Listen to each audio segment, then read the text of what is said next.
So I was contemplating, say if this happened back in the 80s, 1980s or 1990s.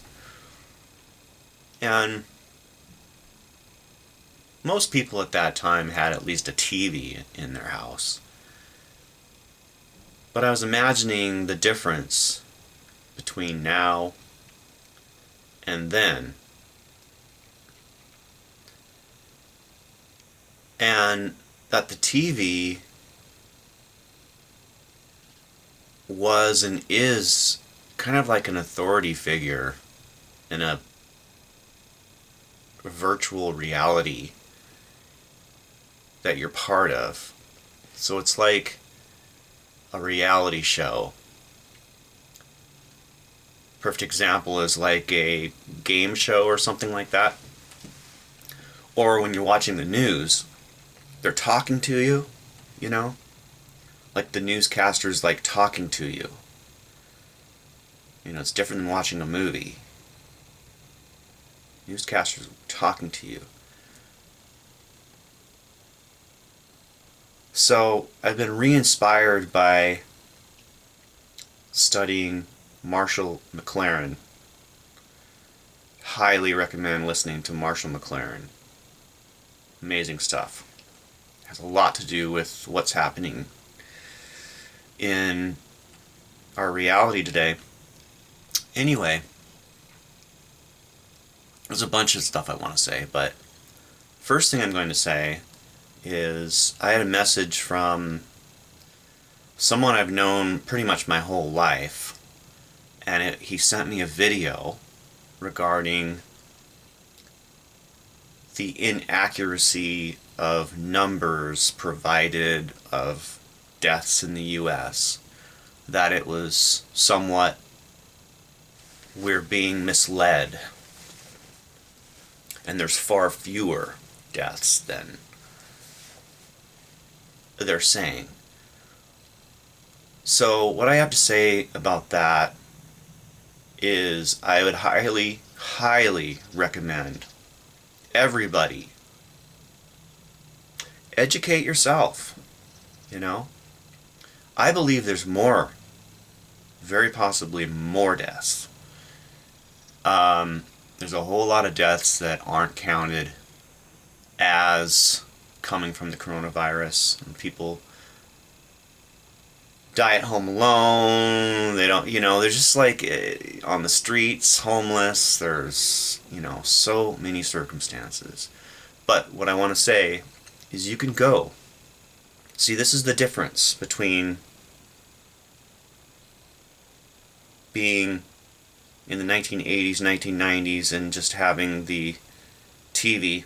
As now, you can go to any newspaper, you can go to any city's website in the United States, almost any city. I don't even know how many cities there are. There's thousands and thousands and thousands. Just about every city in the US, being a population of 500 or 1,000, you can go, you can see what they have in their newspaper, you can see what they have on their website. I guarantee most of them will be reporting the virus. They'll be reporting what's happening with it. So I did my own research and I found that it is everywhere and it is affecting everybody. And we're not being misled. It's most likely far worse, far more cases, far more deaths than we're being told. So when it comes to forming a belief based off statistics, you can't rely on your news. I think it's not a place of denial. It's not a place of denial that it's, oh my God, I can't, there's no way it's this bad, and I go outside in the sun, everything's fine, and people are driving around and doing whatever. You're right. And you're very lucky if you live in a city that's like that right now, because some cities are so densely populated you can't do that, you know? Or like places around the world that don't have the medical abilities to help everybody, you know? So it's important to educate yourself and build a real understanding. And today, we're all on TV. We're all part of this. We're all part of the broadcast. You know, we're watching the worst actor I've ever seen in my life run the country. And if any of you disagree with me, you just have to listen to him.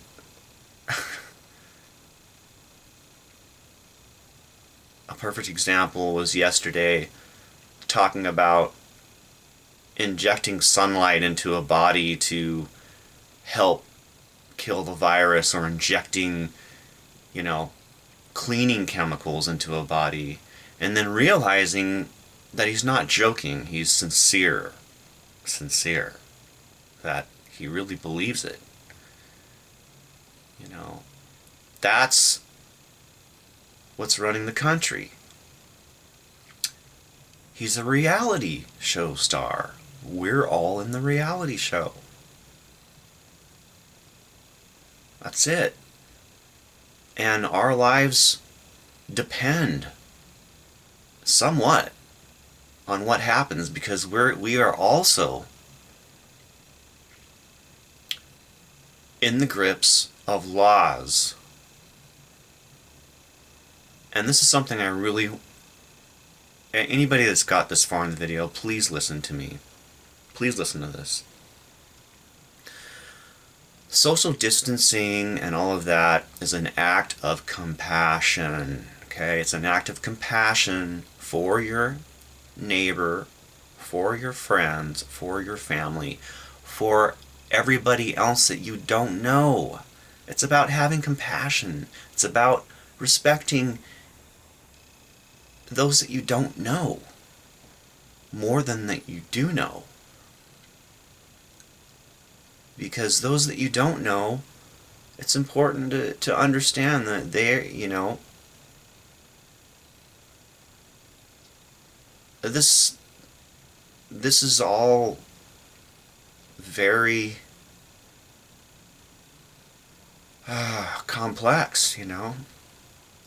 And I think just being in a fit of anger and denial, and that I just want to do what I want to do and move on with my life and make my money and go to the hair salon and get my hair dyed and whatever. I mean, you know, it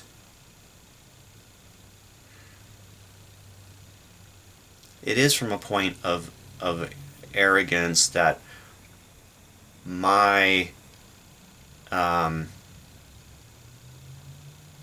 freedom as an American citizen is more important than your health. You know, it's kind of like what people are saying, and it just sounds like, and you're completely brainwashed if that's how you look at things. Completely brainwashed. You know.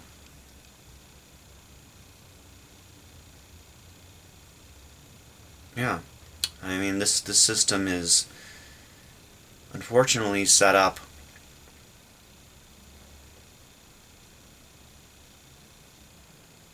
to encourage just that.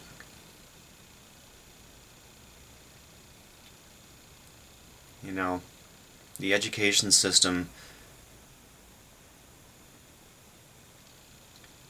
is far less intelligent than the computers in everybody's pocket right now. I mean, that computer is so powerful. You know, this thing right here, this thing, I mean, imagine. I can look up information from the last, like, freaking 500,000 years on that. What do you want to know? You know? It's got all the answers. All the answers. Right there, right? If you want an answer, there it is. You know? But in reality, you have to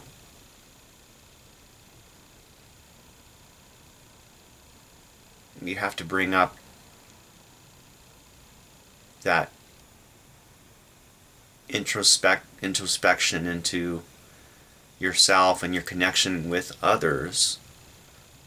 And it's not all about you right now. It's not all about just you. You know, survival is important. Survival, friends, family. Yeah. This is a big picture. You know, the lower population you live in right now, the better off you are. You know, the less likely you're going to get sick, the less likely you're, but then again, you see some place like, what was that, in Iowa? The Smithfield's factory, like hundreds of people got sick. So, on that note, see, that's why these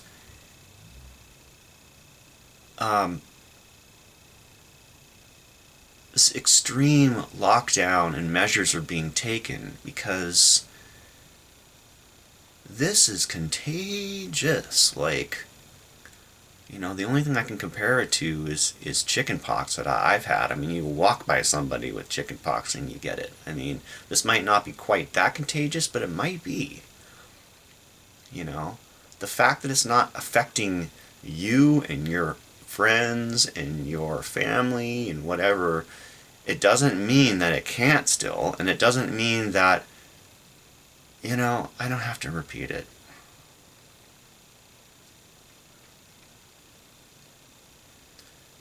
We are stuck in a reality show right now. Facebook is a perfect example of all of us talking to each other, responding, working out what we're feeling, creating entertainment for others, sharing ideas, sharing stories, the more video, the better, in my point of view, because when people write stuff, I can't always figure out where you're coming from and how you're doing. I would really like to know that all the people I love are doing okay, and when the quarantine is over on band practice, when's that going to happen? I mean, but I've been recording a lot. I'm recording songs, using pre-recorded drum beats, because I don't have a place to record live drums right now, so I have electronic drums, which sound pretty good. Alright, you guys. What else?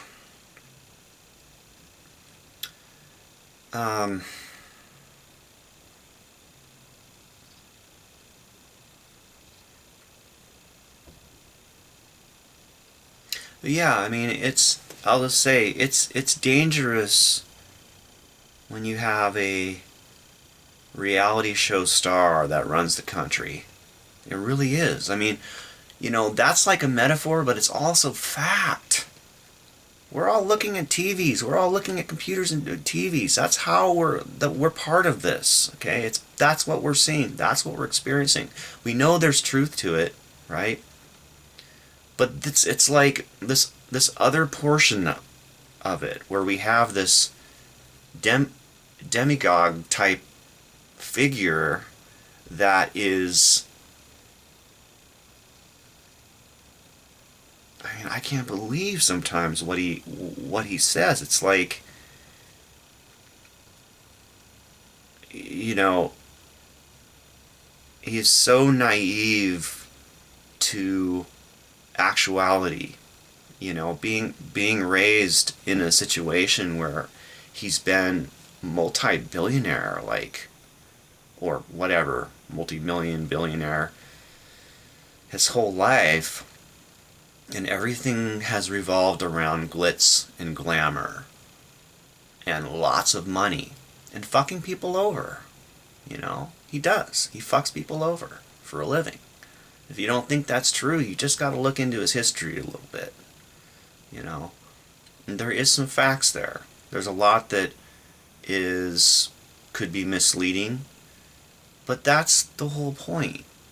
We're able, at this point in the history of the world and information age, we are able to research things more in detail. If you just listen to the news and you just listen to the TV, you're only going to get a small portion of the truth. It's important to look much closer.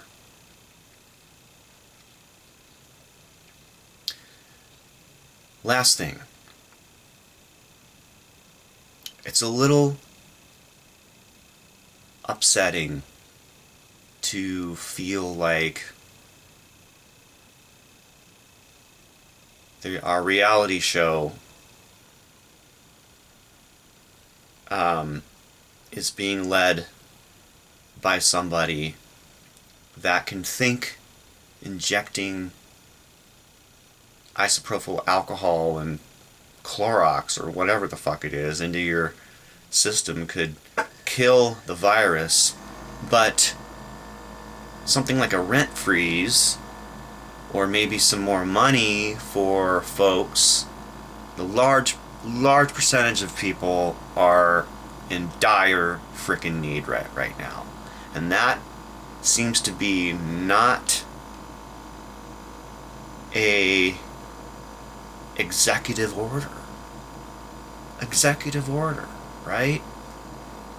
What can the executive order do? So there's some real danger going on right now, and we are in that. And I don't take this lightly when I'm talking about the reality show. We are so ingrained into being part of the show that we don't even think about it anymore, you know? I mean, all of the detail that goes into the media is absolutely huge in impacting the mind and the brain and how you look at things. So education is the most important thing right now. And the way the world works, we are all... I think anybody that's hooked up to a computer has a certain level of power that you have to contacts to make a difference one way or another, you know. When in the 80s and 90s, well, not 90s had computers, but you know, we had the library, we had the phone, we could write letters, we had to go straight to the source more. Now you can go straight to the source, but you can do it from your living room, you know. So anyway, alright, I can keep rambling. Hope all y'all doing okay. Drink your apple cider vinegar. I think Ryan's idea is great. I don't know about drinking a cup, but I drink a little bit every day.